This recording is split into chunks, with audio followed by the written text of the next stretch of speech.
దాన్ని ఒక ప్రత్యేకంగా తీసుకున్న పోలవరాన్ని దాన్ని నాశనం చేశారు. దాని మీద కూడా సెంట్రల్ గవర్నమెంట్ స్టేట్ గవర్నమెంట్ కలిసి దాన్ని డెవలప్ చేస్తున్నారు.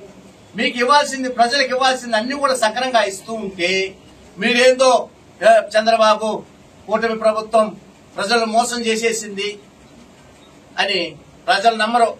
ఇంకా నమ్మే కాలం పోయింది. మిమ్మల్ని మీరు ఎన్ని చెప్పినా ప్రజలైతే నమ్మరు. చంద్రబాబు నాయుడు గారు కూటమి ప్రభుత్వం ఈ ఆంధ్ర ప్రజలకు ఏం కావాలనో ఏం చేయాలనో అవన్నీ కూడా చేస్తున్నారు. ఇబ్బందులో ఉన్న, ఫైనాన్షియల్ ఇబ్బందుల్లో ఉన్న ప్రజలకు తెలియకుండానే ప్రజల్ని ఆదుకుంటాడు అతను.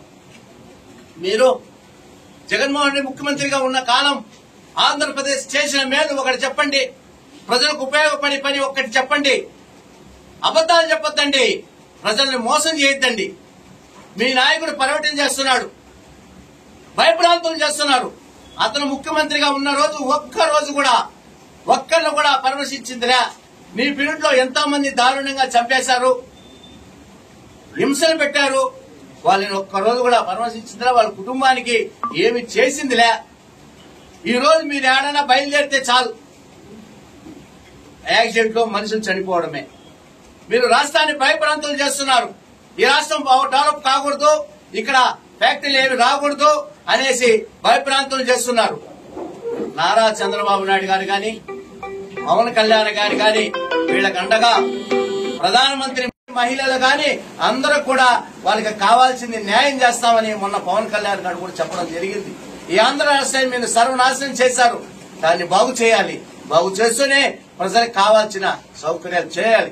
మీరు బాగా చేస్తుంటే గత 19 నుంచి 24 వరకు మీరు బాగా చేస్తుంటే మీ ప్రతిపక్ష కూడా హోదా ఇవ్వకుండా చేస్తున్నారు. ప్రజలు 11 సీట్లతో పరిమితం చేశారు, మీరు నాశనం చేశారు, ప్రజలను ఇబ్బంది పెట్టారు. కాబట్టి కూటమి ప్రభుత్వానికి 164 సీట్లు వన్ సైడ్ వేశారు ప్రజలు. ఇంకా కూడా అంతే, మీ కళ్ళబొల్లి మాటలు ఇంక వినరు.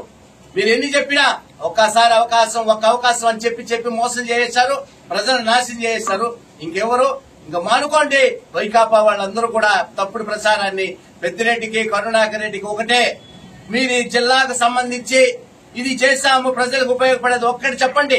అది చెప్పిన తర్వాత ఇంకేమైతే మీడియా సమావేశాలు పెట్టండి. ఊరికనే మీరు రోడ్లలో వచ్చేసి ప్రాంతీయ షాపుల కాడ ఆడ ఈడ తిరిగేది కాదు. మీరేం చేశారో చెప్పండి. మీరు చేసి చెప్పిన తర్వాతనే వాళ్ళ ప్రజల దగ్గరికి రండి, ప్రజలకు చెప్పండి. అందరికీ నమస్కారం.